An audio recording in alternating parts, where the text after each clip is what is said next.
Welcome to September the 27th. I'll start from 2017, work back to 2013 and see what happens. Very long read today. Don't give up on hope. Work to earn money. Unless you don't earn much money and live in a welfare state like Australia, then you may see that earning $500 will benefit you $100 for some low-income earners. That is a statistic from Australia's treasury highlighting how lower taxes are better for the consumer. The ALP are grandstanding on people being paid less but at higher rates on Sundays. Malcolm wants to be loved. If gay marriage passes, then Malcolm can retire knowing he was the equal of sorry Kevin Rudd.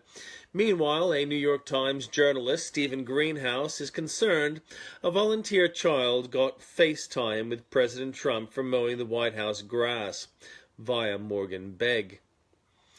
I was privileged to go to an IPA event in Menzies Research Centre in Melbourne tonight. A panel discussed a speech by Frank Furedi. The panel included Calum Thwaites and Bella.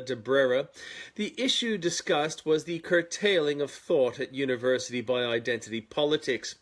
Bella, an IPA researcher, was able to give validation to Frank's broad brushstrokes. And Calum could speak as a victim of an HRC abuse of power, which had classed him as a racist for commenting on a thread on Facebook in 2013. Frank's initial thought was that the to and fro of robust debate in the 60s and 70s was now entirely dominated by the left. My question was, when did conservative leaders become so timid that such abuse of power is now left unanswered? I knew the answer, but I found their response telling. Seated in front of me was Senator James Patterson, whom I'd asked for help earlier in the year, and he unfriended me on Facebook. To be fair, James has played a leading role in fixing the abuse of power of the Human Rights Commission in Calum's case, and my issue is above his pay grade. The correct answer regarding the left's abuse of power is that it is historic and ever-present. One can point at a lot of things from the French Revolution onwards, and before then too, but it is acknowledged that it is when modern history began.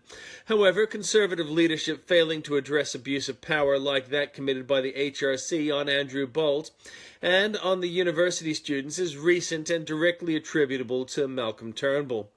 Turnbull could speak out as a conservative leader on the issue of free speech, except he is compromised, and he also resorts to power abuse, as he has done curtailing debate on same-sex marriage during the campaign.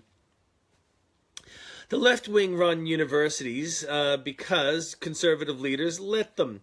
They abuse their powers for the same reason, but there will be a reckoning for the abuse of power. One day, universities in Australia will have their public funding cut and better bodies will be found which accredit students for the workforce. But by then, Prime Minister Malcolm Turnbull will be a bad memory of the worst Liberal Prime Minister since Malcolm Fraser.